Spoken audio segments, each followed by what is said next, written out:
Okay,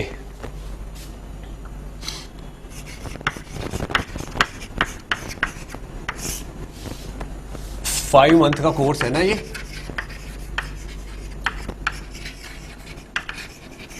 daily. तो अगर daily 5 month का कोर्स है तो हमारे पास कितने लेक्चर्स होंगे कम से कम? 5 महीने में कितने वीक्स हो जाते हैं अप्रोक्सीमेटली? पहले पूरे कोर्स का हिसाब लगा लेते हैं, फिर चलेंगे टॉपिक वाइज। क्या करते हैं, 5 महीने में अप्रोक्सीमेटली 150 डेज होते हैं, ठीक है ना? 154 डेज के आसपास होते हैं, और 7 में से 6 डेज ही काम के होते हैं। एक मंथ में लगा लो 4 वीक होते हैं, तो 5 में कितने हुए? 20 वीक्स हुए। एक वीक में 6 लेक्चर होंगे, तो अप्रोक्सीमेटली 20 इंटू 6 कितने हो गए? 120 लेक्चर्स होंगे टोटल, ठीक है ना? 120 लेक्चर्स बहुत होते हैं एक सब्जेक्ट को कंप्लीट करने। 13 में 120 बहुत होते हैं। इन 120 लेक्चर्स में से क्या क्या होना है टोटल? एक तो मैकेनिक्स होनी है, ठीक। मैकेनिक्स के बाद फिर वेव्स होगा, वेव्स में एसएचएम भी आ जाता है, SHM plus sound wave plus normal वाली वेव्स जो है वो तीन हो जाएंगी। वेव्स के बाद फिर चलता है इसमें हीट एंड थर्मोडायनामिक्स, ये भी इसी में आता है। और फिर वो fluid surface tension, viscosity, elasticity, ये चीजें है ना। अभी ये 11th ही चल रही है, और क्या आता है 11th में? बस, ठीक है ना? 4 चीजें तो 11th में ये होनी है। 12th में स्टार्टिंग में ही ऑप्टिक्स होगी, फिर इलेक्ट्रोस्टैटिक्स होगी, उसके बाद करंट इलेक्ट्रिसिटी ना, उसके बाद मैग्नेटिज्म, उसके बाद ईएमआई। मैग्नेटिज्म और ईएमआई तो मान लो एक ही है, ईएमआई और एसी। इसके बाद क्या होगी? Modern physics.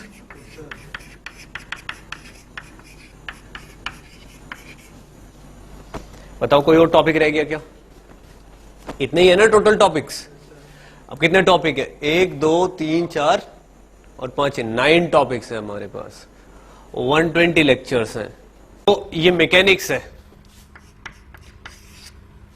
ये बहुत लंबा टाइम लेगा, लगभग 30 लेक्चर्स हो जाएंगे इसमें, 30-35 लेक्चर्स। Waves 8-16 approximately. अगर इसमें एसएचएम भी इंक्लूड करें तो इसमें 20 लेक्चर्स हो जाएंगे, ठीक है ना? इसमें 30 के बजाय मुझे अप्रोक्सीमेटली 40 मानने चाहिए, 20 इसमें हो जाएंगे, 60 तो वैसे ही लगते हैं हमें, ठीक। लेकिन ये जो 40 लेक्चर्स है ये तब होंगे जब मैकेनिक्स पूरी 100% आपको समझाया जाए। जैसे मैकेनिक्स में मैथ्स भी होता है ना, वेक्टर समझाया जाए, ये सब समझाया जाए तो ज्यादा टाइम लगता है, पर ये चीज 30 डेज में पूरी हो जाएगी। ज्यादा से ज्यादा लेक्चर नहीं लगेगा, 50। हीट एंड थर्मोडायनेमिक्स ज्यादा से ज्यादा कितने में लगेंगे? इन दोनों में आप लगा लो 10 लेक्चर्स।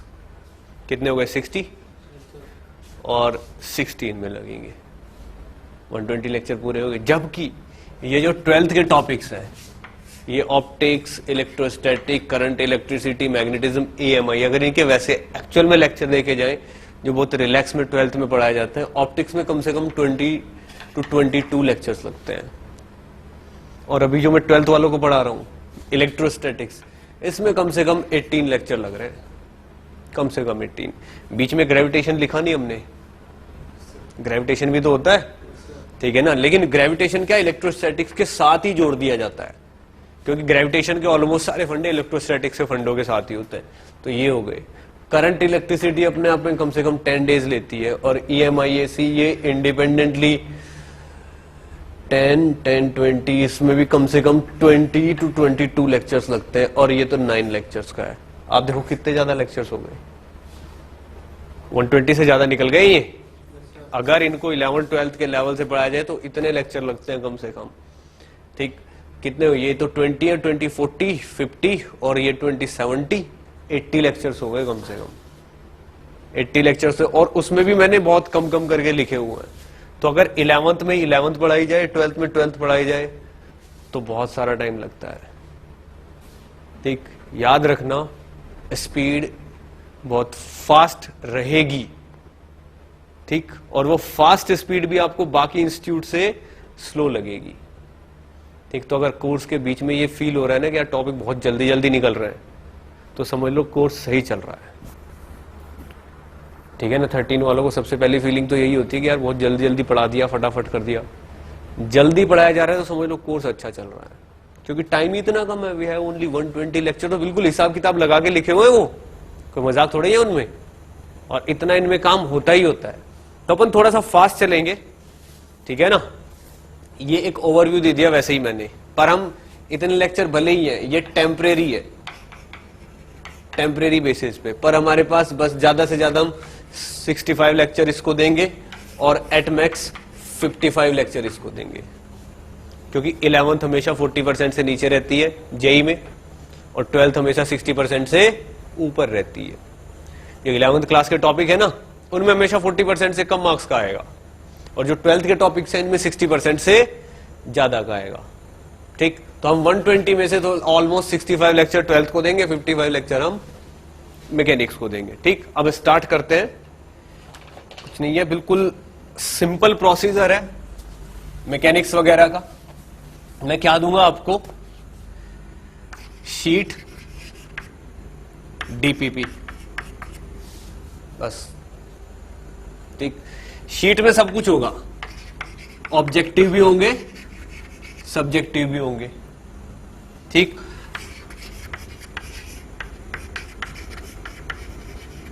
ठीक, जो ओल्ड क्वेश्चंस पेपर के उनकी भी एक शीट होगी पुराने वाली, पर ये सेपरेट होगी अलग से, आईआईटी में पुराने आए हुए। डीपीपीज में 6 to 7 क्वेश्चन होंगे पर डीपीपी। ठीक, एक वीक में 2 या 3 डीपीपी मिला करेंगे आपको, इतना मटेरियल दिया जाएगा। ऑब्जेक्टिव भी होंगे, सब्जेक्टिव भी होंगे, मोर देन वन करेक्ट भी होंगे, असर्शन रीजन भी होंगे, पैराग्राफ भी होंगे, सारे इसी शीट में होंगे एक में। ठीक, इस टाइप की शीट होगी ये, जैसे ये है ना, ये वाली, ये आपको कल मिल जाएगी, मिनट होके कल या परसों तक मिल जाएगी। इसमें सब कुछ होगा, और बिल्कुल टोटली मतलब जो रेगुलर मटेरियल है ना, बंसल, वाइब्रेंट, इन सब का, ठीक है ना, वही पैक्ड फॉर्म में है, बिल्कुल वही एग्जैक्ट, कोई चेंज नहीं है। बहुत ज्यादा पहले अनाउंस कर रहा हूं मैं कि बहुत बड़ा चेंज नहीं है, जरा सा भी चेंज नहीं होगा इनफैक्ट, क्योंकि वही एक मटेरियल ऐसा है जो सक्सेसफुल है। बाकी मटेरियल तो हर इंस्टीट्यूट बनाता है अपना, थ्योरी लिख के भर भर के, और सक्सेसफुल मटेरियल वही है, तो अपन वही करेंगे पूरा का पूरा। क्लियर? चलो अब हेडिंग डाल लो, मैकेनिक्स में काइनेमेटिक्स।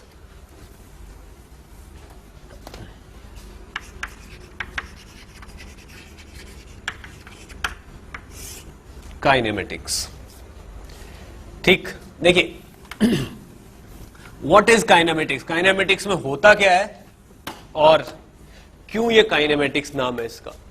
काइने प्लस मेटिक्स, यानी काइनेटिक्स से रिलेटेड चीजें। काइनेटिक्स मतलब मूविंग चीजें, ठीक है ना। तो ये काइनेमेटिक्स उस टॉपिक का नाम है जिसमें मूविंग ऑब्जेक्ट या मूविंग चीजों को हम एनालाइज करते हैं। काइनेमेटिक्स में इन टोटल 8-9 पैरामीटर्स हैं।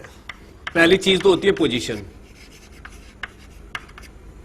दूसरी चीज होती है डिस्प्लेसमेंट, ये टर्म आपको 100% क्लियर होनी चाहिए। तीसरी चीज होती है डिस्टेंस, ठीक। फोर्थ चीज is velocity, fifth speed, sixth acceleration, seventh relative motion. और एट आप position, displacement, distance, velocity, speed, acceleration और रिलेटिव मोशन। एक आध चीजें और आ सकती है 8 नंबर पे, कुछ भी एक्स्ट्रा चीज, बहुत सारी चीजें ऐसी आती हैं वेक्टर फॉर्म में, ठीक है ना। 3D में थोड़े से वेक्टर फॉर्म में भी आ जाती हैं चीजें, एक्सेलरेशन, एक्सेलरेशन का magnitude, rate of change of velocity, ये स्पीड, जैसे rate of change of velocity तो एक्सेलरेशन हो गया, rate of change of speed के लिए कोई टर्म ही नहीं है, rate of change of speed, जबकि एक्सेलरेशन नहीं होता वो, rate of change of speed is not acceleration, पर उस पर क्वेश्चन आ जाता है, पर उसका कुछ नाम नहीं है। तो 8 नंबर में हम वो वाले पैरामीटर्स डाल देंगे जिनको इन पैरामीटर्स की पूरी फुल टू नॉलेज है, उनकी काइनेमेटिक्स अच्छी है। क्लियर? पहली 2 चीजें, इनफैक्ट पहली 3 चीजें जब वेक्टर्स पढ़ाते हैं ना उसी टाइम क्लियर हो जाती है। पोजीशन क्या चीज होती है, डिस्प्लेसमेंट क्या चीज होता है और डिस्टेंस क्या चीज होती है। क्लियर? अब देखो ये टर्म्स मैं एक एक करके क्लियर करता चलूंगा। पोजीशन का मीनिंग क्या है, डिस्प्लेसमेंट का मीनिंग क्या है, थोड़ा वेक्टर बेसिस पे। ठीक, तो पहली चीज हम पोजीशन क्लियर कर रहे हैं ना, पोजीशन में पोजीशन वेक्टर भी क्लियर करूंगा मैं क्या है। देखिए पोजीशन का मतलब ये होता है स्पेस में कोई पार्टिकल अगर यहां पे है तो इसका एड्रेस ही इसकी पोजीशन होगी, और एड्रेस बताने के लिए हमको कम से कम एक कार्टेशियन प्लेन तो चाहिए होता है, ठीक है ना, वरना इसका एड्रेस ही नहीं बता पाएंगे हम। अगर मान लो किसी का एड्रेस बताना है हमको तो कॉलोनी का नाम तो पता होना चाहिए, कौन सी कॉलोनी में रहता है, कहां रहता है। तो जब कॉलोनी का नाम होगा, सिटी का नाम होगा, तब जाके तो उसकी पहचान हो पाएगी। ऐसे ये पॉइंट है, जब तक एक्स वाई एक्सिस नहीं होगी इसको एड्रेस नहीं दे सकते हम। ठीक, तो मान लो ये है A1 B1, ये इसके कोऑर्डिनेट्स हुए, ये पोजीशन हो गई इसकी। ठीक, इसी चीज को पोजीशन बोलते हैं। बस स्पेस में अगर जगह आप डिफाइन कर पाते हो तो उसकी पोजीशन बता पाओगे, अदरवाइज आप पोजीशन बता ही नहीं पाओगे। Next thing is displacement. अब ये जो पोजीशन है, पोजीशन के साथ जुड़ा होता है पोजीशन वेक्टर। ठीक, पोजीशन वेक्टर का मीनिंग क्या है? देखिए पोजीशन वेक्टर किसी पार्टिकल का कुछ भी हो सकता है, आपकी मर्जी, आपकी मर्जी, आप उसका पोजीशन वेक्टर कुछ भी ले सकते हो। पर किसी क्वेश्चन में एक बार जो फ्रेम ले लिया फिर हर एक की पोजीशन उसी के हिसाब से बताओगे आप। ठीक, मान लो आपने कार्टेशियन प्लेन ये ले लिया, इसको ओरिजिन ले लिया आपने, ओरिजिन से पॉइंट को मिलाने वाला वेक्टर इज पोजीशन वेक्टर। आपकी मर्जी है, आप चाहो तो इस वेक्टर को, ये जो आपका ये जो पॉइंट है इसके A1 B1 है ना कोऑर्डिनेट, आप ये वाला कार्टेशियन प्लेन ले लो, इसी के कोऑर्डिनेट कुछ और हो जाएंगे, हो जाएंगे कि नहीं? तो पोजीशन वेक्टर टोटली आप पे डिपेंड करता है, आप कितना लेना चाहते हो। आप चाहो तो इसी का पोजीशन वेक्टर आप नेगेटिव भी ले सकते हो, ओरिजिन ऊपर ले लो। पर जब क्वेश्चन में एक फ्रेम ले लिया, एक कार्टेशियन प्लेन लिया, फिर हर एक की पोजीशन उसी के हिसाब से बतानी है। क्लियर? तो पोजीशन वेक्टर का मीनिंग बस इतना है कि आपने ओरिजिन से पॉइंट को मिलाना है, और पॉइंट की तरफ वाला वेक्टर क्या होगा? Position vector.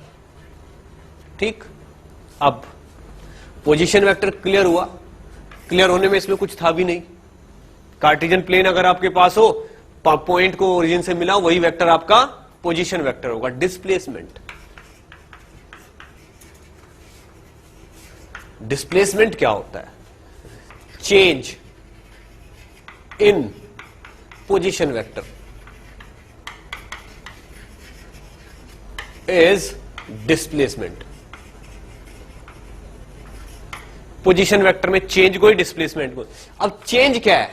चेंज जो है ना, ये वर्ड अपने आप में बहुत वैल्यूएबल है। चेंज मतलब डेल्टा, डेल्टा मतलब फाइनल माइनस इनिशियल, ये चीज होती है चेंज। अगर आपसे पूछा जाए चेंज बताइए, तो आप फाइनल वैल्यू में से इनिशियल वैल्यू माइनस करके तो आंसर करोगे, वो चीज होती है चेंज। तो change in position vector is displacement, यानी कि एक पार्टिकल अगर चल रहा है, ठीक, तो ये कार्टेशियन प्लेन है, एक पार्टिकल यहां पे है A1 B1 पे, तो इसका पोजीशन वेक्टर ये होगा R1, ये मान लेते हैं इसको। अब ये पार्टिकल चल रहा है, कैसे भी चल रहा है, नाच कूद के कैसे भी चल रहा है, यहां पहुंच गया A2 B2 पे, इसका नया पोजीशन वेक्टर ये हो गया, इसको क्या बोलेंगे? R2। ये तो पोजीशन वेक्टर बताए हमने, डिस्प्लेसमेंट का मीनिंग क्या होता है? डिस्प्लेसमेंट का मतलब होता है चेंज इन पोजीशन वेक्टर, यानी कि उसका जो फाइनल पोजीशन वेक्टर है उसमें से अगर आप इनिशियल वाला पोजीशन वेक्टर माइनस कर दोगे तो डिस्प्लेसमेंट आ जाएगा। बिल्कुल ध्यान से देखना ये चीज, बिल्कुल ध्यान से देखना। Final position vector minus initial position vector, यानी कि displacement D is equal to R2 minus R1। ये डिस्प्लेसमेंट डिफाइन किया जाता है इस तरीके से। इसको ग्राफिकली देखते हैं कि R2 माइनस R1 एक्चुअल में होगा क्या, कौन सी चीज होगी। मान लो ये वाला पॉइंट है A और ये वाला पॉइंट है B। R2 माइनस R1 क्या होगा? एक्चुअल में R2 माइनस R1 है क्या? R2 माइनस R1 क्या है? R2 प्लस माइनस R1, यही तो है। ये वाली चीज और ये वाली चीज एक ही तो है, ठीक। इसको हम डिस्प्लेसमेंट लिख रहे हैं। चलो R2 एज इट इज रखना है, R1 को उल्टा करके जोड़ देना है।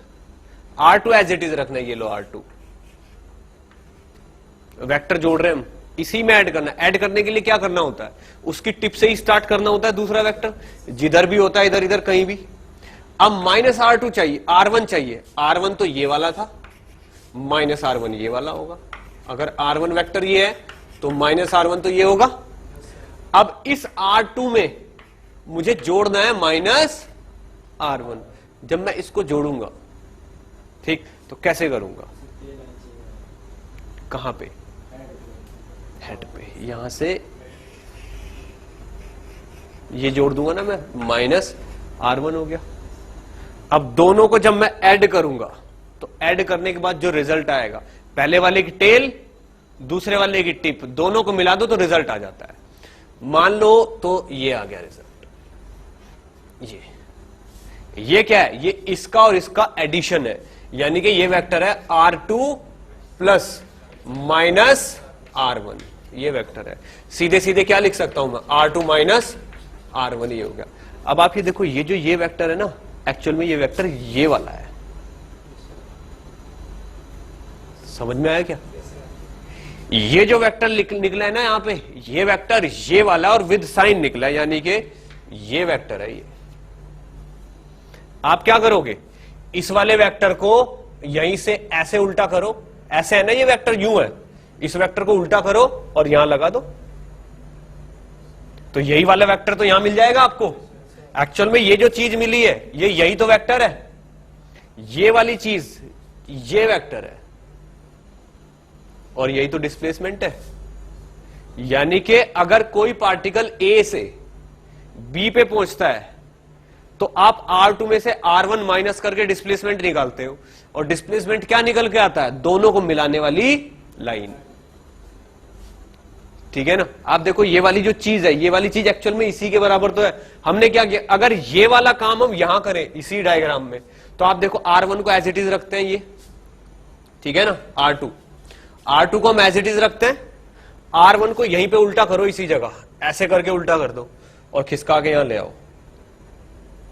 ठीक। तो R2 माइनस R1 कहां बनेगा? यहां बनेगा ना ये वाला, ठीक। अब ये वाला वेक्टर बिल्कुल इस वाले के बराबर ही तो होगा, ठीक। तो ये वाला वेक्टर और ये वाला वेक्टर एक ही है, ठीक है ना। इसका मतलब rate of change of change in position vector is displacement. ये वाली चीज डिस्प्लेसमेंट हो गई। बात समझ में आई? अब इसको अगर मैं O लिखता हूं, ठीक, तो R1 क्या है?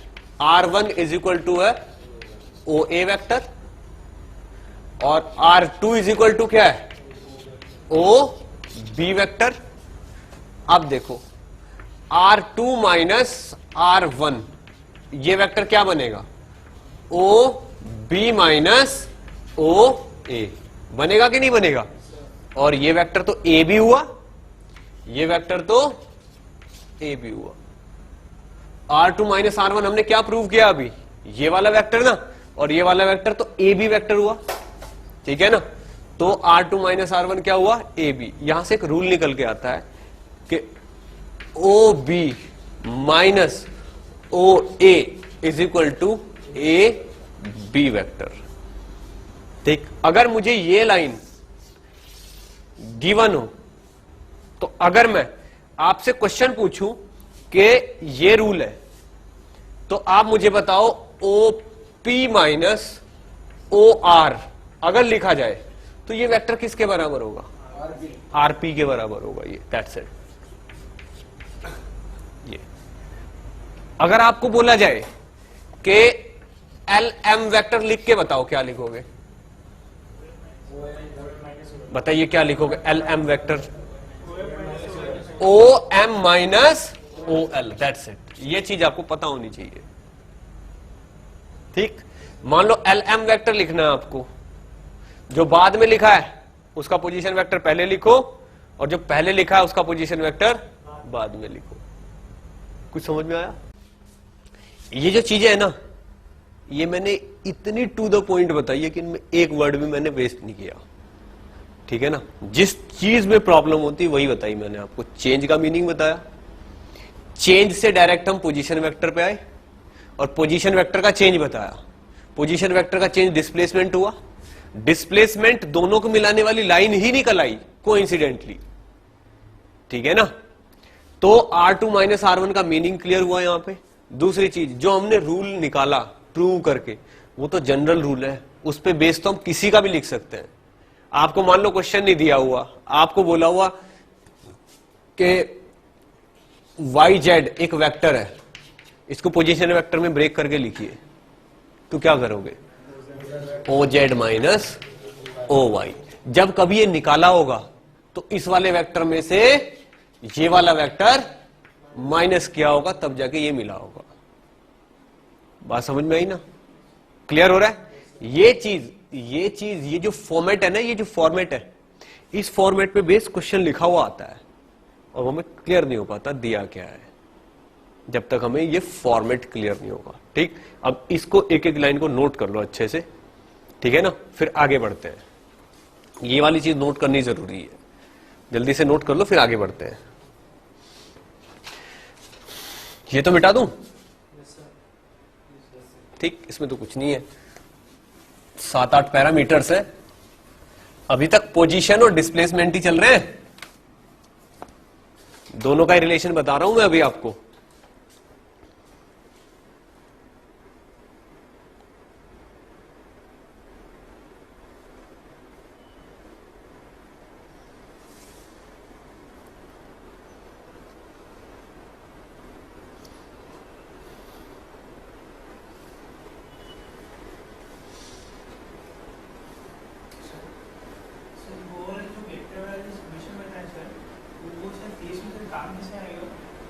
फिजिक्स में कैसे काम आएगा?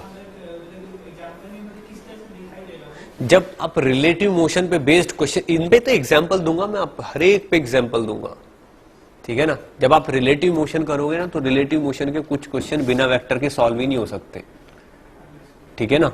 तो वहां पे ये वेक्टर इनपुट देना पड़ेगा।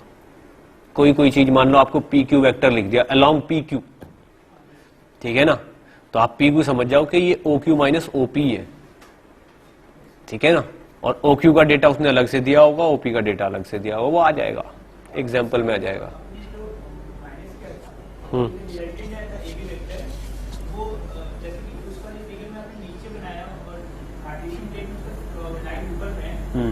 देखिए वेक्टर्स क्या है? Vectors can be shifted, you can shift a vector but you can not change it's orientation, ठीक है ना। वेक्टर को शिफ्ट किया जा सकता है, vector can be shifted but orientation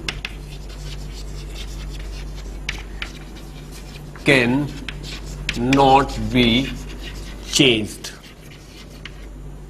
किसी वेक्टर के आप ओरिएंटेशन नहीं बदल सकते, उसको एक प्लेस से उठा के दूसरे प्लेस पे तो रख सकते हो, ठीक है ना, पर आप उसकी ओरिएंटेशन नहीं बदल सकते, ठीक। बस अगर मैंने आपको वहां पे वो वेक्टर दिखाया, तो वैसा वेक्टर आप कहीं भी प्लेस कर दो स्पेस में बिना उसकी ओरिएंटेशन चाहिए। उसमें एरो नीचे की तरफ लग रहा है, तो जहां प्लेस कर रहे हो वहां पे भी एरो नीचे की तरफ लगना चाहिए।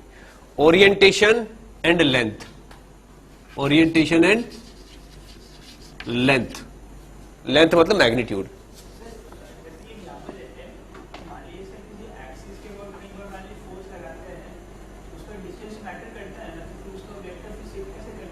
जब एक्सिस के अबाउट कहीं फोर्स लगाते हैं तो ऐसा पैरामीटर कैलकुलेट करते हैं, जैसे टॉर्क, वो एंगुलर पैरामीटर्स कैलकुलेट करते हैं। हाँ, जब एंगुलर पैरामीटर्स में डिस्टेंस मैटर करेगा ना, तो जिस फॉर्मूले में आप पुट करोगे, ठीक है ना, वो उसको डील करेगा। ठीक है ना, जैसे टॉर्क है, टॉर्क में डायरेक्ट डिस्टेंस नहीं होती, परपेंडिकुलर डिस्टेंस होती है। ठीक है ना, तो एग्जैक्ट डिस्टेंस की जरूरत नहीं पड़ती, वो वहां जाके एडजस्ट हो जाएंगी चीजें। ठीक, तो किसी भी वेक्टर की ये प्रॉपर्टी है, वेक्टर को आप शिफ्ट तो कर सकते हो, पर उसके मैग्नीट्यूड को और उसकी ओरिएंटेशन को चेंज नहीं कर सकते। और वहां पे मैंने एक वेक्टर बना के तो दिखाया आपको, वो ट्राइंगल मेथड यूज करके दिखाया मैंने आपको। वो वाली चीज तो पैरेललोग्राम मेथड से भी हो सकती थी, पर वो फिर भी ट्राइंगल मेथड थोड़ा इजी लगता है लोगों को, डायरेक्ट हो जाता है।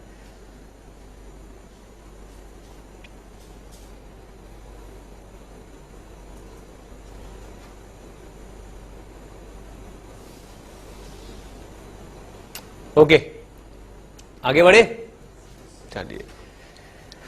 तो ये अभी पोजीशन वेक्टर और डिस्प्लेसमेंट के बारे में एक छोटा सा एनालिसिस था। अब डिस्प्लेसमेंट को एक दो तरीके से और भी बोला जा सकता है। Displacement is shortest distance between two points. ठीक, ये भी लिख सकते हैं, शॉर्टेस्ट डिस्टेंस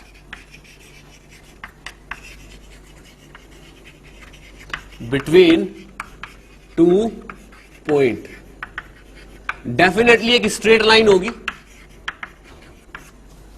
शॉर्टेस्ट डिस्टेंस तो स्ट्रेट लाइन ही होती है ना, शॉर्टेस्ट डिस्टेंस तो स्ट्रेट लाइन ही होती है, तो ये वाली चीज स्ट्रेट लाइन भी होती है।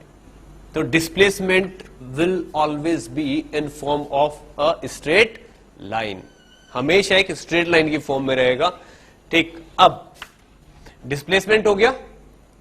अब डिस्टेंस, डिस्टेंस क्या होता है, डिस्टेंस किस तरीके से निकालते हैं वो देखना है। ठीक है ना, displacement is independent of path, independent of path, path पे डिपेंड नहीं करता डिस्प्लेसमेंट, चाहे कैसे भी गया हो।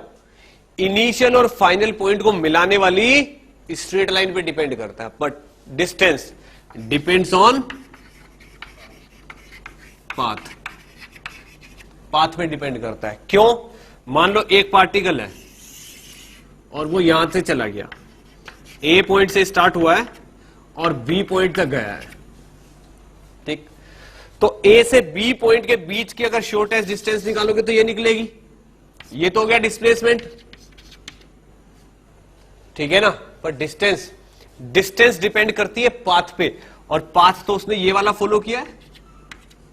तो हम क्या करेंगे, एक कंपास लेंगे, उसमें 1 सेंटीमीटर फीड करेंगे और कट करते चले जाएंगे, ऐसे कट करते चले जाएंगे ना, 1 सेंटीमीटर से यूं कट किया। अब जितनी बार भी ये कट लगेगा उतनी लेंथ आ जाएगी, डिस्टेंस। बात समझ में आई क्या? मान लो मुझे ए से बी के बीच की डिस्टेंस निकालनी है, तो सबसे पहले आपका क्वेश्चन ये होगा कि हम डिस्टेंस नहीं बता सकते जब तक आप हमें पाथ नहीं बताओगे। पहले पाथ बताओ तब डिस्टेंस बताएंगे। ठीक, तो वो बोलेगा कि पाथ है ये, बस शुरू हो जाओ, 1 सेंटीमीटर का कट लगाते चले जाओ। अगर आपने n टाइम्स कट लगाया तो कितने कितने सेंटीमीटर हो गई लेंथ, n सेंटीमीटर लेंथ हो गई। ठीक, अब अगर कोई पूछे ए और बी के बीच का डिस्प्लेसमेंट बताओ, तब आप कुछ नहीं करोगे, चुपचाप जाके एक स्ट्रेट लाइन खींचोगे और उसे नापना शुरू कर दोगे, पाथ के बारे में आप पूछोगे ही नहीं। बात समझ में आई? तो डिस्टेंस क्या होती है, depends on path, path dependent होती है, जैसे जैसे पाथ चेंज होता है वैसे वैसे डिस्टेंस चेंज होती है। ठीक, चलिए, डिस्टेंस के बाद क्या था, वेलोसिटी। चलो, वेलोसिटी का तो कोई लिमिट ही नहीं है, कब तक भी पढ़ाते रहो वेलोसिटी को तो। ठीक, पर मैं यहां पे एक छोटा सा इंट्रोडक्शन दूंगा बस उसका। ठीक है ना, वेलोसिटी, वेलोसिटी में भी 2 टर्म्स है जो बहुत कंफ्यूज करती हैं, इंस्टेंटेनियस वेलोसिटी और एवरेज वेलोसिटी। ठीक।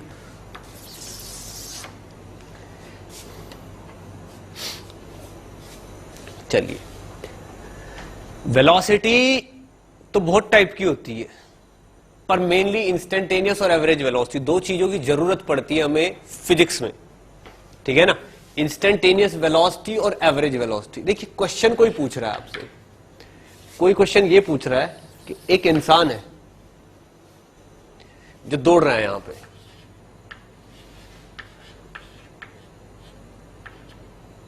किस तरह दौड़ रहा है, ये डायग्राम देख के कैसे लगता है, किधर दौड़ रहा है, इधर दौड़ रहा है ना, इधर दौड़ रहा है ना। चलो, कोई ये कहता है कि इस पॉइंट पे जब ये दौड़ रहा है तो इस पॉइंट पे आके इसकी वेलोसिटी बताओ, ठीक, ये पूछ रहे हैं मान लो, ठीक, इस पॉइंट पे आके इसकी वेलोसिटी बताओ। वैसे टर्म ही सुन लो आप, क्या है वेलोसिटी का मीनिंग क्या है। ये पॉइंट है, पॉइंट पी, आप ये बताओ वेलोसिटी क्या है। Velocity is rate of change of position. Position अगर जल्दी जल्दी बदलेगा तो वेलोसिटी ज्यादा, पोजीशन धीरे धीरे बदलेगा तो वेलोसिटी कम, सिंपल सी बात है। अब आप ये बताओ, अगर आपको change in position, velocity, what is velocity, velocity is change in position. क्या कोई पार्टिकल एक सिंगल पॉइंट पे अपनी पोजीशन बदल सकता है? पोजीशन बदलने के लिए तो दूसरा पॉइंट चाहिए होगा। बात समझ में आई कि नहीं आई? Change in position at least 2 points चाहिए, कम से कम 2 पॉइंट चाहिए, तभी कोई पोजीशन बदल सकता है। मान लो मैं एक पॉइंट पे खड़ा हूं और मुझसे बोला जाए पोजीशन बदलो, तो एक पॉइंट पे खड़े खड़े पोजीशन बदल सकता है क्या कोई? कोई नहीं बदल सकता। इसलिए जब डेफिनेशन में ही चेंज इन पोजीशन आ रहा है वेलोसिटी की, वेलोसिटी की डेफिनेशन में ही चेंज इन पोजीशन आ रहा है, तो वेलोसिटी तो सिंगल पॉइंट पे डिफाइन हो ही नहीं सकती, और एक्चुअल में ऐसा नहीं है। वेलोसिटी सिंगल पॉइंट पे डिफाइंड है ही नहीं। एक पॉइंट पे वेलोसिटी आप डिफाइन ही नहीं कर सकते। वेलोसिटी बताने के लिए 2 पॉइंट चाहिए होते हैं कम से कम। आप ये बताओ, मान लो एक दीवार है, उसमें बहुत पतला सा गैप है, उसके पीछे कोई आदमी दौड़ रहा है, यहां से आपको पास होते हुए दिख गया, आप नहीं बता सकते कितनी स्पीड से जा रहा है। लेकिन अगर इसी दीवार में दूसरा भी गैप है, एक बार यहां दिखा फिर यहां दिखा, अब बता सकते हो तेज दौड़ रहा है धीरे दौड़ रहा है।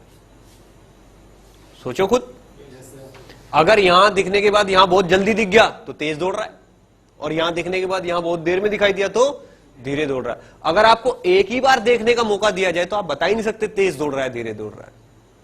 सोच के देखो कॉमन सेंस से।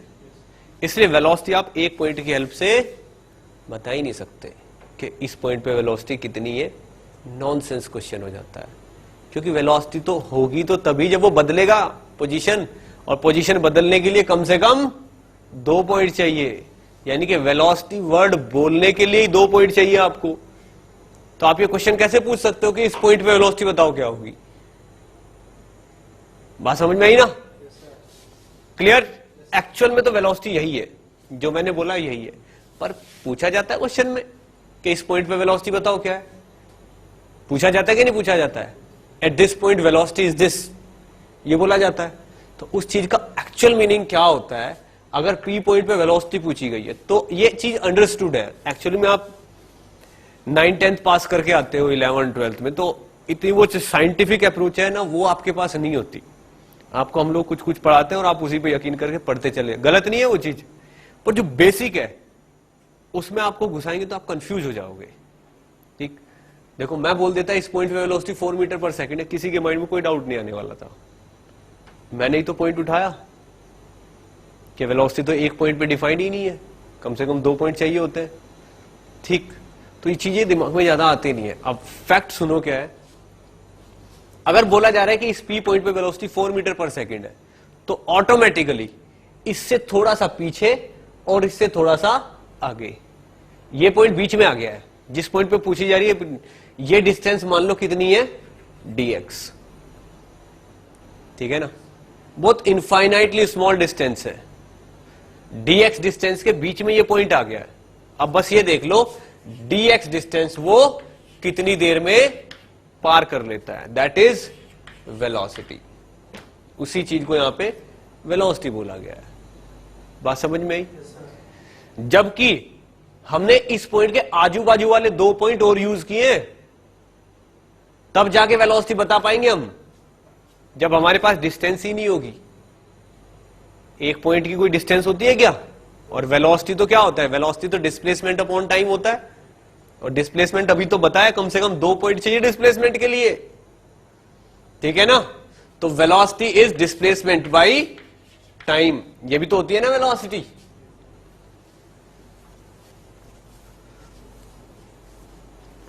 Velocity is displacement upon time.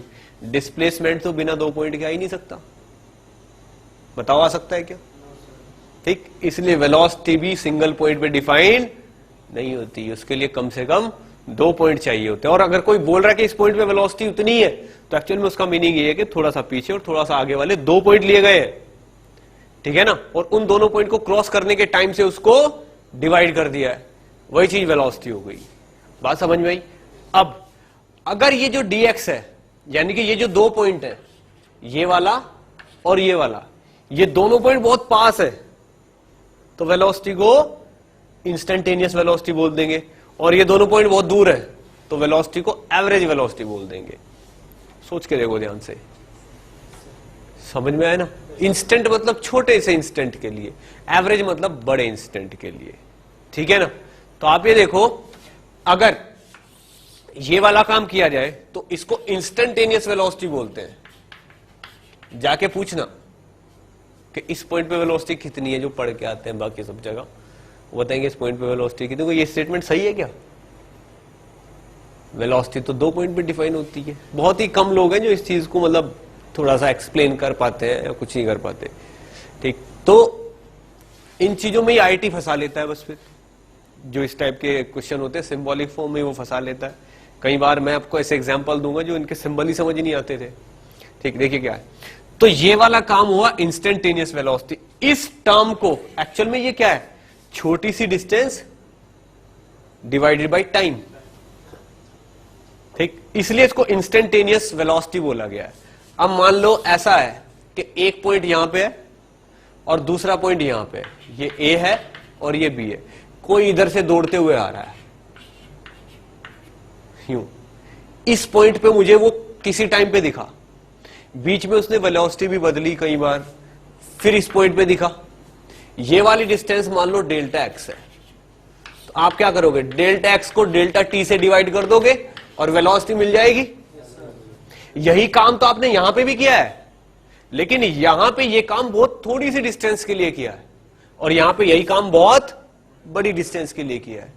यहां पे इस आदमी को वेलोसिटी चेंज करने का टाइम ही नहीं है, लेकिन यहां पे वो वेलोसिटी बदल भी सकता है।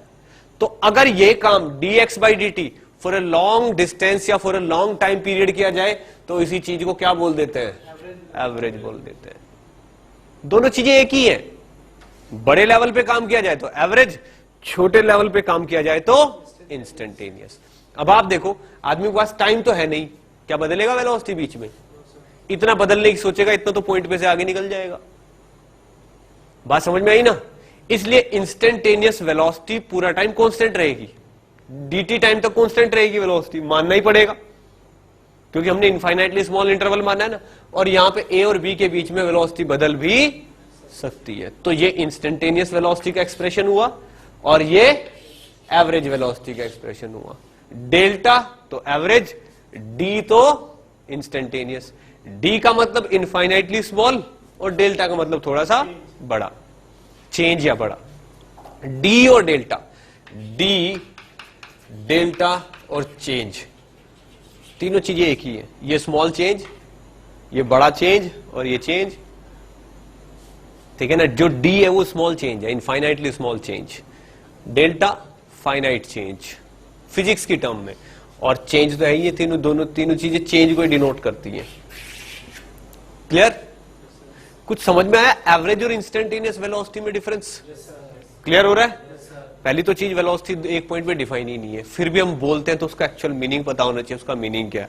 हमने बिना कुछ बताए इस पॉइंट के आजू बाजू में 2 पॉइंट लिए, उन दोनों के बीच की डिस्टेंस ली, उन दोनों के बीच की डिस्टेंस को पास होने वाले टाइम से डिवाइड कर दिया तो वेलोसिटी आ गई।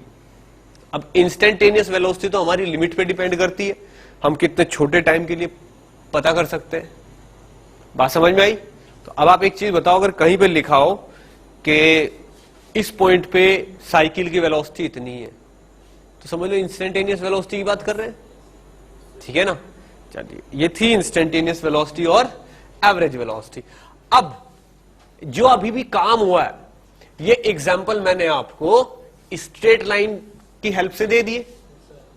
अगर बॉडी का पाथ स्ट्रेट लाइन ना हो तो क्या होगा? तब तो दिक्कतें हो जाएंगी। देखिए, एवरेज वेलोसिटी देखो, इंस्टेंटेनियस वेलोसिटी है। इंस्टेंटेनियस वेलोसिटी में क्या होगा? एक पॉइंट यहां लिया तो दूसरा पॉइंट बिल्कुल इसके बराबर में ही लेना पड़ेगा। तो आप देखो, इंस्टेंटेनियस वेलोसिटी की डायरेक्शन तो यही होगी, ये वाली, कितनी छोटी सी। तो इंस्टेंटेनियस वेलोसिटी की डायरेक्शन तो पाथ की डायरेक्शन हो जाएगी, ठीक। लेकिन एवरेज वेलोसिटी तो क्या निकलना है? एवरेज वेलोसिटी के लिए तो इन दोनों के बीच का डिस्प्लेसमेंट डिवाइडेड बाय टाइम करना है। मान लो ए पॉइंट ये है और बी पॉइंट ये है, पार्टिकल ऐसे नाचते कूदते हुए पहुंचा है बी पे, यूं करके, ठीक। यहां से ए से ऐसे गया था, तभी हमने स्टॉप वॉच चला दी और पता नहीं कहां कहां घूम फिर के यहां आ गया, यहां पे आते स्टॉप वॉच बंद कर दी, ठीक। बोला गया एवरेज वेलोसिटी निकालो, ठीक। तो एवरेज वेलोसिटी के लिए क्या करना होता है? यहां पे देखना होता है कब दिखा, फिर यहां पे देखना होता है कब दिखा। यहां पे T1 पे दिखा, यहां T2 पे दिखा, तो डेल्टा T की वैल्यू कितनी हो गई? T2 minus T1। और एवरेज वेलोसिटी कैसे निकालते हैं? यहां से यहां तक की शॉर्टेस्ट डिस्टेंस D, ये हो गया, डिवाइडेड बाई ये वाला डेल्टा T, लो निकल गया एवरेज वेलोसिटी। बात समझ में आई? और एवरेज वेलोसिटी तो वेक्टर क्वांटिटी है, इसकी डायरेक्शन किधर होगी? पार्टिकल तो पता नहीं कहां कहां कैसे कैसे डायरेक्शन में घूम के आया, ठीक। पर एवरेज वेलोसिटी की डायरेक्शन क्या होगी?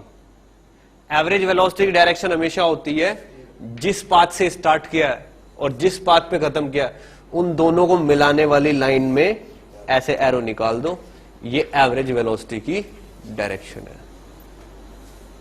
बात समझ में आई? और इंस्टेंटेनियस वेलोसिटी में तो डायरेक्शन पे बहस करने के टाइम ही नहीं है आप पे, इतनी देर में पूछोगे डायरेक्शन तो इतना निकल लेगा वो। तो इंस्टेंटेनियस वेलोसिटी में तो एक पॉइंट तो ये रहा और दूसरा पॉइंट बिल्कुल ये रहा, दोनों को मिलाने वाली लाइन स्ट्रेट लाइन ही हो सकती है। पार्टिकल के पास मुड़ने उड़ने का तो टाइम ही नहीं है, ना मुड़ने के लिए जगह है। तो इंस्टेंटेनियस वेलोसिटी में तो ये वाली जो डायरेक्शन है, यही इंस्टेंटेनियस वेलोसिटी की डायरेक्शन होगी। कुछ समझ में आया? लेकिन एवरेज वेलोसिटी में इनिशियल और फाइनल को जोड़ने वाले पॉइंट की डायरेक्शन में होगी। क्या चीज समझ में आती है? क्लियर? इसमें से जहां तक नोट किया है उसके बाद फिर से नोट करिए, उधर मैं इसके ऊपर एक एग्जांपल दूंगा, पहले नोट कर लो फटाफट, जल्दी से जितना लिख सकते हो कर लो। ये तो मिटा दूं या नोट कर रहे हो? कर लिया ना? चलो,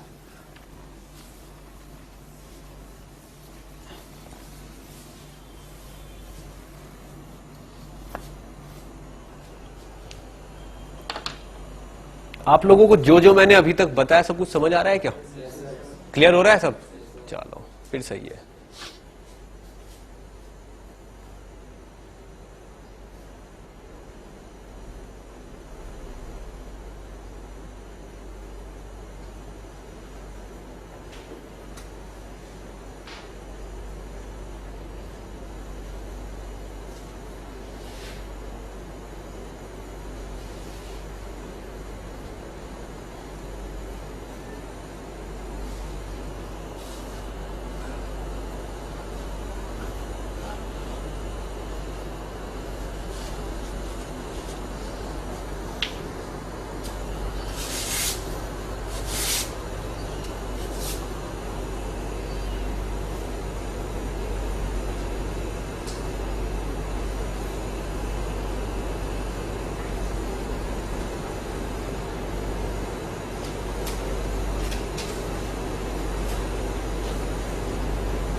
ओके, आगे बढ़े।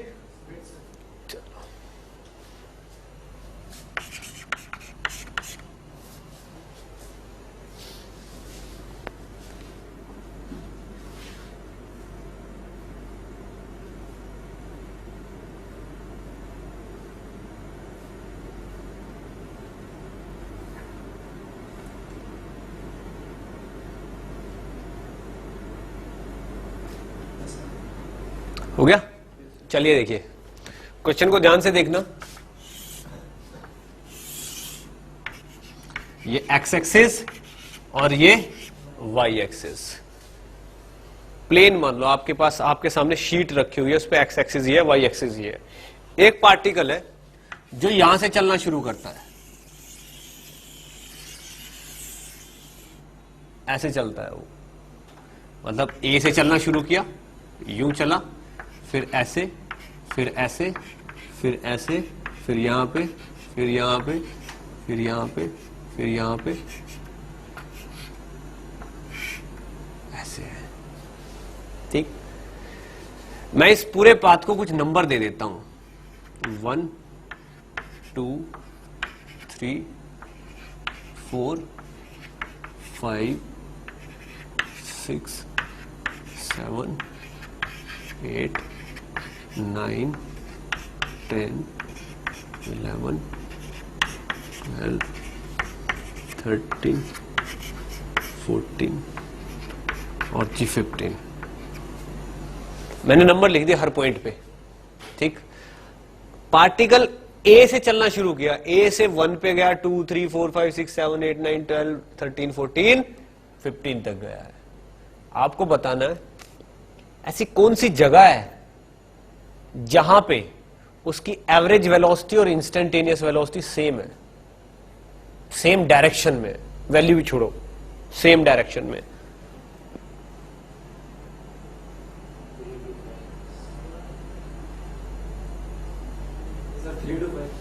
थ्री टू 5, जहां पे उसकी एवरेज वेलोसिटी और इंस्टेंटेनियस वेलोसिटी दोनों सेम डायरेक्शन में है, यानी कि V average and V instantaneous have same direction.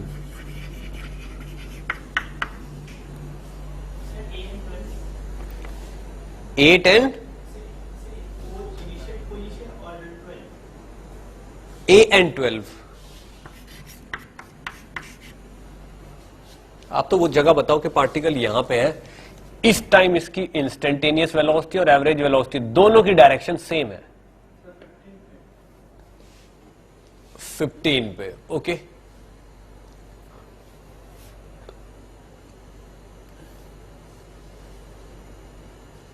हो गया? सुनो ध्यान से क्या होना, क्योंकि आंसर आना तो आ जाता अभी तक, बिल्कुल ध्यान से सुनना। हम फिलहाल सेम डायरेक्शन वाला पॉइंट नहीं निकाल रहे, पहले तो हम डायरेक्शन ही देख लेते हैं। मान लो पार्टिकल यहां पे है, इस जगह, इस जगह है, इस जगह पार्टिकल चल तो इधर रहा है, तो V इंस्टेंटेनियस की डायरेक्शन तो यही हो गई। वही तो समझाया था मैंने कि जिस तरफ पार्टिकल चल रहा है उसी तरफ डायरेक्शन माननी पड़ेगी, क्योंकि छोटा सा तो डिस्टेंस ही है। ठीक है ना? तो जिस तरफ लाइन खींची होगी एक्चुअल में उसी तरफ इंस्टेंटेनियस वेलोसिटी होगी, लेकिन एवरेज वेलोसिटी की डायरेक्शन क्या होगी? दोनों को मिलाने वाली लाइन पे थोड़ा सा एरो आगे बढ़ा दो। इस पॉइंट पे एवरेज वेलोसिटी इस तरफ है और इस पॉइंट पे इंस्टेंटेनियस वेलोसिटी इस तरफ है। दोनों में कितना एंगल है? 90। तो सेम थोड़ा ही हुई। अब बताओ 12 14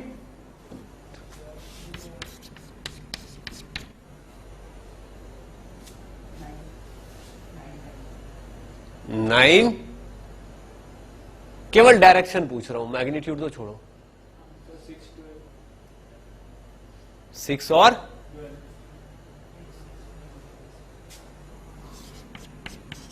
कोई नहीं, गलत आंसर देने का कौन सा यहां पिटाई हो रही है? ए और 6। एक ही पॉइंट बताओ काफी है, एक पॉइंट के आसपास बता दो कि 6 के आसपास, 7 के आसपास, ए और 6। देखो इंस्टेंटेनियस वेलोसिटी तो समझ लो टेंजेंट की डायरेक्शन हुई, टेंजेंट की डायरेक्शन हुई। मान लो इस पॉइंट पे इंस्टेंटेनियस वेलोसिटी पूछ रहा है वो, तो इस पॉइंट पे इंस्टेंटेनियस वेलोसिटी तो ये हुई ना, क्योंकि पार्टिकल घूम के ऐसे आ रहा है। इस पॉइंट पे इंस्टेंटेनियस वेलोसिटी किधर होगी?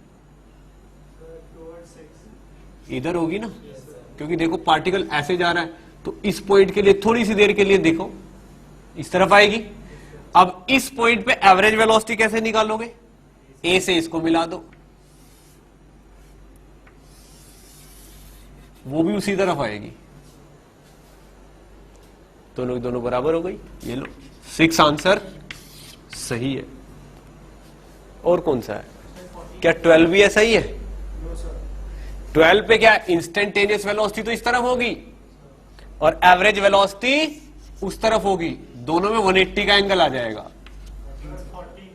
14 होगी, ऐसी बिल्कुल सही बात है, 14 ऐसा होगा। ये लो 14 हो गई यहां, इस पॉइंट पे ले लो, इस पॉइंट पे एवरेज भी उधर ही है और इंस्टेंटेनियस भी उधर ही है।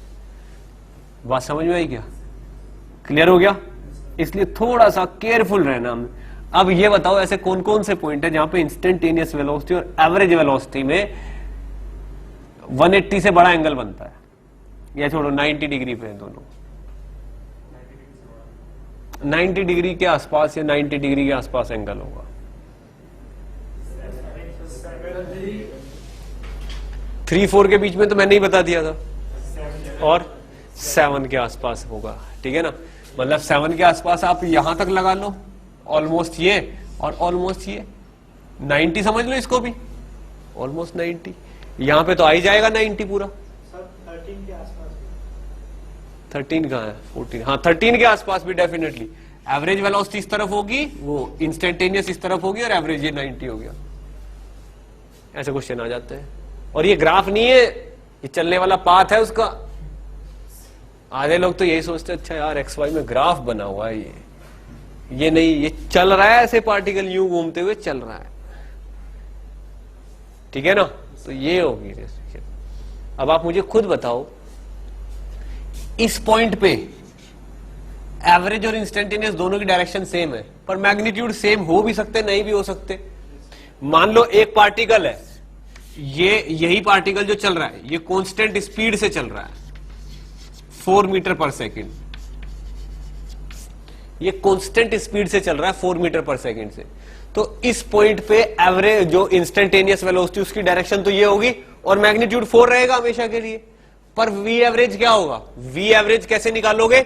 यहां से यहां तक की डिस्टेंस लोगे आप, और यहां से लेके यहां तक पहुंचने का टाइम लोगे, दोनों को डिवाइड करोगे, तो जरूरी थोड़ी है 4 निकल आए, कुछ भी आ सकता है वो। तो इस पॉइंट पे डायरेक्शन तो सेम है, पर वह मैग्नीट्यूड सेम हो भी सकता है और नहीं भी हो सकता। मैग्नीट्यूड सेम भी हो सकता है, क्या पता ये वाली डिस्टेंस 8 निकल आए और ये 2 निकल आए। टाइम तो 8/2 कितना आ जाएगा? 4 आ जाएगा कोइंसिडेंटली। पर जरूरी नहीं है कि यहां पे मैग्नीट्यूड सब चीजें बराबर हो। क्लियर? अब आप ये देखो, इस पॉइंट पे मैंने कहा कि थोड़ा सा एरो आगे बढ़ा दो तो वी एवरेज की डायरेक्शन मिल जाती है। इस एरो की लेंथ मैग्नीट्यूड पे डिपेंड करती है कि एवरेज वेलोसिटी ज्यादा आएगी तो ये वाला एरो यहां पे थोड़ा बड़ा बना देंगे, और इस पॉइंट पे एवरेज वेलोसिटी कम आएगी तो इस एरो को थोड़ा सा छोटा बना देंगे, पर उसी पॉइंट से आगे निकाल देना एरो। पहले ये बताओ, क्या एवरेज और इंस्टेंटेनियस वेलोसिटी में थोड़ा सा डिफरेंस समझ में आया? क्या अंतर है, कैसे डायरेक्शन देखनी है, किस तरीके से पता चलना है, वो सारा आपको क्लियर होना चाहिए एकदम, ठीक है ना। तो अभी अभी वेलोसिटी तो चल रही है अभी,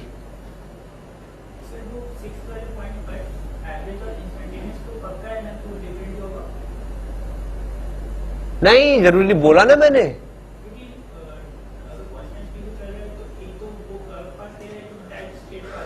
वो तो पाथ पे भी डिपेंड करता है ना। क्या पता पाथ यूं जाके बहुत नीचे आके वापस आ जाए, टाइम ज्यादा लग जाएगा, और क्या पता थोड़ा सा ही वेरी करे।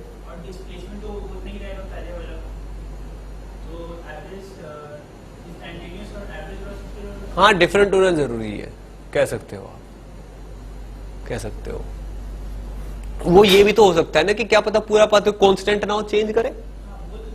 हाँ हाँ, इतना अगर कांस्टेंट स्पीड से तो वो अलग अलग होंगे, अगर वेरी करता रहेगा तो सेम हो भी सकते हैं और नहीं भी हो सकते। इसको जल्दी से नोट करो, बहुत जरूरी है नोट करना, बहुत जरूरी है। भूल जाते हैं कि दोनों में कैसे डिफरेंस क्रिएट किया था मैंने। डिफरेंस होता है ये तो आपको याद रहता है, पर समझाया कैसे था वो भी पता होना चाहिए। ठीक,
स्पीड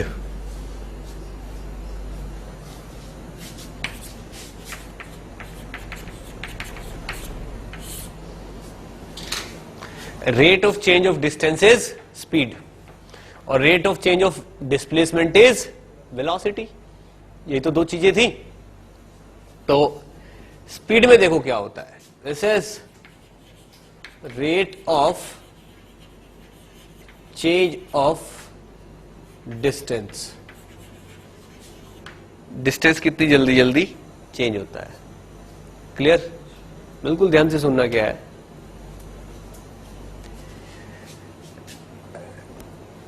स्पीड में भी दो तरीके की चीज होती है, इंस्टेंटेनियस स्पीड और एवरेज स्पीड। ठीक, इंस्टेंटेनियस स्पीड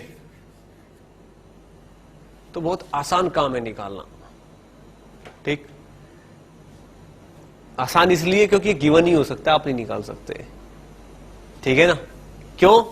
पार्टिकल कैसे कैसे भी चल रहा है, मान लो यूं चल रहा है पार्टिकल, आर्बिट्रेरी डायरेक्शंस में चल रहा है।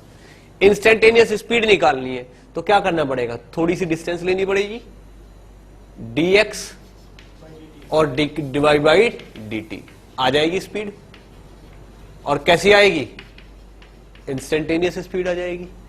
अब आप खुद ही देखो, अगर इस पे हम एरो ना लगाए, एरो के बिना आंसर करें तो आप इंस्टेंटेनियस स्पीड बता रहे हो, और एरो लगा के आंसर करो तो इंस्टेंटेनियस वेलोसिटी बता रहे हो। दोनों चीजें एक ही तो हैं। इंस्टेंटेनियस स्पीड और इंस्टेंटेनियस वेलोसिटी में केवल डायरेक्शन का अंतर है और कोई है ही नहीं। डायरेक्शन नहीं बताओगे तो इंस्टेंटेनियस स्पीड बता रहे हो, और डायरेक्शन के साथ बता रहे हो तो इंस्टेंटेनियस वेलोसिटी बता रहे हो। पर एवरेज स्पीड क्या होगी? एवरेज स्पीड के लिए क्या करना पड़ेगा?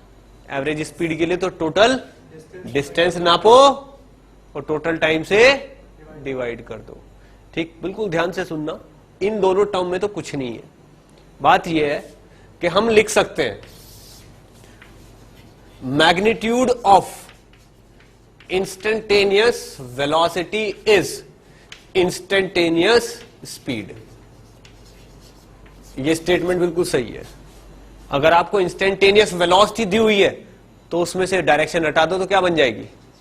ठीक, लेकिन अगर आपको magnitude of average velocity is not equal to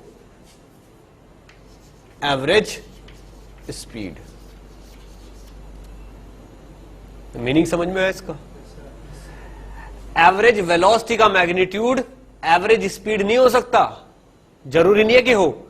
यहीं पे देख लो, अगर ये पॉइंट ए है और ये वाला पॉइंट बी है तो ए से बी तक की एवरेज वेलोसिटी कैसे निकलेगी? इस वाली डिस्टेंस को टाइम से डिवाइड करो। ठीक है ना? अब ये वाली डिस्टेंस डी है, तो अगर आप डी को डेल्टा टी से डिवाइड करोगे तो मैग्नीट्यूड ऑफ एवरेज वेलोसिटी आ जाएगा। देखो ये वाली डिस्टेंस मान लो d है, शॉर्टेस्ट डिस्टेंस d है। इस d को यहां से लेके यहां तक पहुंचने के टाइम से डिवाइड करोगे तो क्या आ जाएगा, एवरेज वेलोसिटी का मैग्नीट्यूड।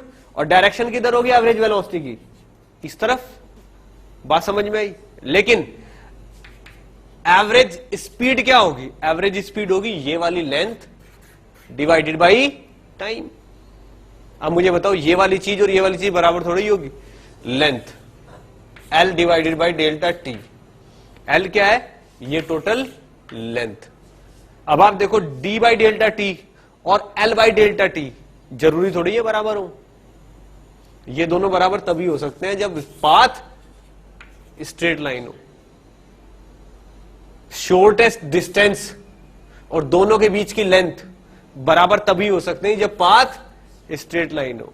अब आप खुद देख लो, shortest distance by delta T करोगे तो मैग्नीट्यूड ऑफ एवरेज वेलोसिटी आ जाएगा, और लेंथ अपॉन डेल्टा टी करोगे तो एवरेज स्पीड आ जाएगी। तो दोनों बिल्कुल भी जरूरी नहीं है कि सेम हो, अलग अलग हो सकते हैं, पर इन दोनों में श्योर है कि सेम है। क्या बात समझ में आई? ये सेम क्यों नहीं है समझ में आ रहा है? तो आप ये तो बोल सकते हो कि magnitude of instantaneous velocity is instantaneous speed, लेकिन आप ये नहीं बोल सकते कि magnitude of average velocity is average speed. Average speed बिल्कुल अलग चीज होती है और एवरेज वेलोसिटी का मैग्नीट्यूड बिल्कुल अलग चीज होती है। क्या बात समझ में आई? इस वाले केस में ये ज्यादा है या ये ज्यादा है? ये एवरेज स्पीड ज्यादा होगी। क्या कभी कोई ऐसा केस हो सकता है जिसमें एवरेज स्पीड कम हो जाए और ये चीज ज्यादा हो जाए? ऐसा कभी नहीं हो सकता। दोनों बराबर कब होंगी? जब स्ट्रेट लाइन पाथ होगा। अगर स्ट्रेट लाइन पाथ होगा, ठीक है ना, then only average speed is equal to magnitude of average velocity. केवल एक कंडीशन में, देन ओनली। तो ये चीजें असर्जन रीजन में आ जाती है, छोटे छोटे पॉइंट। फिर तब तक हमको तो क्लियर ही नहीं होता ना, बेसिक तो हमको पता ही नहीं रहता। हमने तो बस वेलोसिटी वाले बड़े बड़े क्वेश्चन किए कि बुलेट फायर की इतने टाइम में वहां चली गई, बंदर कितना नीचे कूद गया, ऐसे क्वेश्चन किए हुए हमने, वो तो हो जाते हैं। लेकिन जब असर्जन रीजन में ये वाला स्टेटमेंट लिखा आएगा ना कि बताइए ट्रू है या फॉल्स है, ठीक, मान लो ये लिखा आ गया, ये तो ट्रू है, ठीक, और ये लिखा आ गया तो ये वाला, ये फॉल्स हो जाएगा, ठीक। अगर आपने वो स्टेटमेंट पढ़ रखा है तो आपको क्लिक नहीं करेगा कि ये स्टेटमेंट गलत हो सकता है। जब आपको पता है कि magnitude of instantaneous velocity is average velocity, वहां तो तुरंत ले लेते हैं, तो एवरेज में भी यही होगा, ठीक है। पर एवरेज में एकदम गलत है, ठीक। तो एवरेज स्पीड और magnitude of average velocity is totally different thing. Clear? चलिए नोट करिए फटाफट, फिर आगे बढ़ते हैं थोड़ा सा।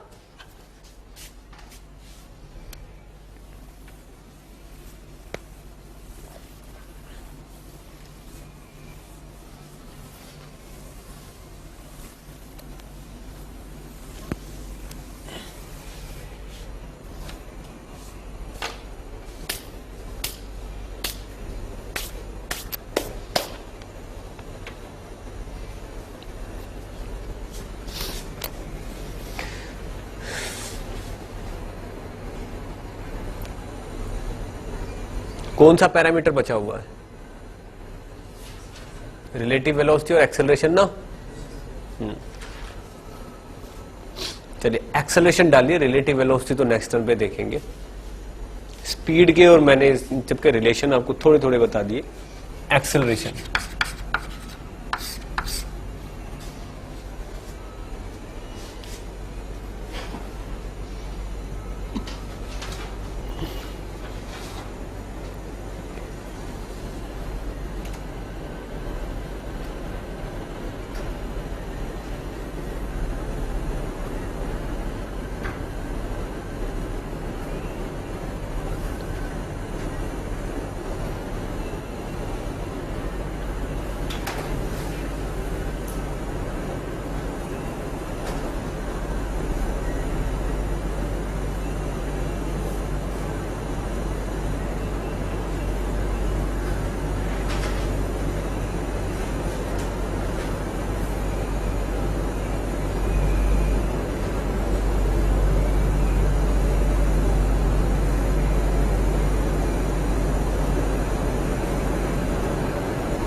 आगे बढ़े, चलिए। एक्सेलरेशन देखिए, acceleration is rate of change of velocity. अभी वेलोसिटी के सामने मैंने इंस्टेंटेनियस या एवरेज नहीं लिखा, ठीक है ना। अगर वेलोसिटी के सामने इंस्टेंटेनियस लिख दोगे, ठीक है ना, तो इंस्टेंटेनियस एक्सेलरेशन हो जाएगा। एवरेज लिख दोगे तो एवरेज एक्सेलरेशन हो जाएगा। बट एक्सेलरेशन अभी तक जो मतलब 11-12 जो जेई आता है ना, इसमें ये एवरेज और इंस्टेंटेनियस टर्म मैटर करती ही नहीं। एक्सेलरेशन के केस में मैटर नहीं करती बिल्कुल भी। समझ में आया? मतलब पढ़ाने को तो पढ़ाई जा सकती है, पर यहां तक बात पहुंचती नहीं है। एक्सेलरेशन को एक सिंगल टर्म में डिफाइन किया गया, rate of change of velocity, यानी कि D V by D T is acceleration. ठीक, अगर ये चीज इंस्टेंट है तो ये भी इंस्टेंटेनियस होगा, ये चीज एवरेज है तो ये भी एवरेज होगा। सिंपल सी बात है। ठीक, अब एक्सेलरेशन को थोड़ा सा फील करना है, एक्चुअल में है क्या एक्सेलरेशन। ठीक, बिल्कुल ध्यान से देखना। एक पार्टिकल यहां से बेचारा इस लाइन पे जा रहा था, आराम से इस लाइन पे जा रहा था। ठीक, धीरे धीरे आपको दिखा कि ये पार्टिकल धीरे धीरे धीरे धीरे धीरे धीरे धीरे धीरे इधर मुड़ गया, यहां पे इस तरह। पहले ऐसे मुड़ा, फिर थोड़ी देर में यहां पे, थोड़ी देर में यहां पे, थोड़ी देर में यहां पे, थोड़ी देर में यहां पे। क्या बिना फोर्स के कोई चीज टर्न ले सकती है?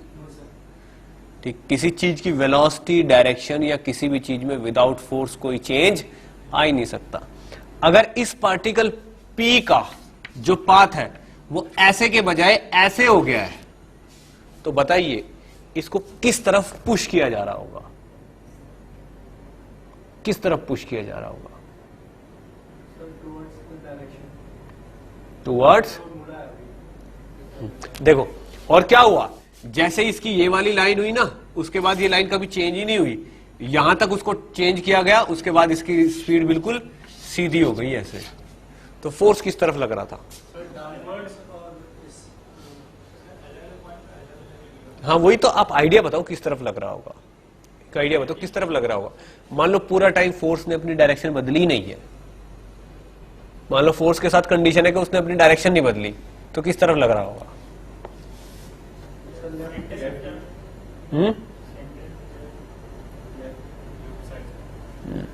फोर्स एक्चुअल में इस तरफ लग रहा होगा,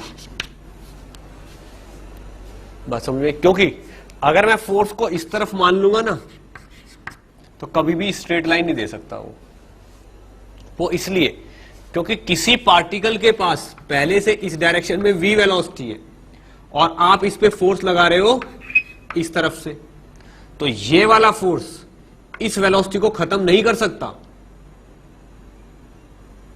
ये वाला फोर्स इस वेलोसिटी को खत्म थोड़ी कर सकता है, इस वाली वेलोसिटी को तो इस डायरेक्शन का फोर्स खत्म कर पाएगा बस। तो क्या होगा, ये फोर्स नो डाउट इसको मोड़ तो देगा, पर किसी भी मोमेंट पे वेलोसिटी का ये वाला कंपोनेंट खत्म नहीं होगा, इसलिए पार्टिकल तिरछा ही चलता रहेगा हमेशा, बिल्कुल स्ट्रेट नहीं होगा। लेकिन अगर ये वाला फोर्स ऐसे लगने के बजाय ऐसे लग जाए यूं, तो क्या होगा, इसका एक कंपोनेंट तो ये रहा और दूसरा कंपोनेंट ये रहा F1 और F2। ये जो F1 है ये तो इस वाले कंपोनेंट को खत्म कर देगा और F2 इस तरफ वेलोसिटी बना देगा। तो एक टाइम ऐसा आएगा जब पार्टिकल यूं चलता चलता ऐसे चला जाएगा और यहां पे ये वो पॉइंट है जब इस वाले फोर्स ने इस वाले वेलोसिटी को बिल्कुल जीरो कर दिया है और इस वाले फोर्स ने इस वाले पार्टिकल की वेलोसिटी को इस डायरेक्शन में इतना कर दिया है। जो मैंने बोला है ना, थोड़ा सा क्रूशियल है पर समझ में आ जाता है। आप एक सीधे चलने वाले पार्टिकल को इस तरफ फोर्स लगा के ऐसे नहीं मोड़ सकते, ये मैं कह रहा हूं। थोड़ा थोड़ा तिरछा हमेशा रहेगा। क्यों रहेगा? क्योंकि वो वाली वेलोसिटी तो खत्म की नहीं है आपने, पहले उस वेलोसिटी को खत्म करो, वरना वो उधर चलना कंटिन्यू रखेगा हमेशा। क्या बात समझ में आई? और फोर्स का काम क्या होता है, इस वाले फोर्स का काम तो केवल इस डायरेक्शन में, इस वाले फोर्स ने क्या किया, तो पहले थोड़ी सी वेलोसिटी जनरेट, फिर और ज्यादा कर दी, फिर और ज्यादा कर दी, फिर और ज्यादा कर दी। लेकिन ये वाली वेलोसिटी को खत्म कौन करेगा? ये तो हमेशा रहेगी ना इस पे ऐसे, और जब ऐसे रहेगी तो पार्टिकल कहीं बीच का रास्ता एक्वायर करेगा, बिल्कुल स्ट्रेट नहीं हो सकता कभी। अगर आपने फोर्स को थोड़ा सा तिरछा ले लिया तो क्या होगा? इस तिरछे फोर्स की वजह से ये वाला कंपोनेंट इस वाली वेलोसिटी को धीरे धीरे खत्म कर देगा। क्या बात समझ में आई? और पार्टिकल की वेलोसिटी वर्टिकल डायरेक्शन में जीरो हो जाएगी। और जब पार्टिकल की वेलोसिटी वर्टिकल डायरेक्शन में जीरो हो जाएगी, ठीक, तो समझ लो उसकी वेलोसिटी केवल हॉरिजॉन्टल डायरेक्शन में बची है। क्या बात समझ में आई? क्लियर हुआ? अब आप मुझे देखो, पार्टिकल डाउनवर्ड्स नहीं जा सकते क्या उसके बाद? यहां पे लगना बंद हो गया, अगर लगता रहा तो डाउनवर्ड चला जाएगा एक टाइम पे।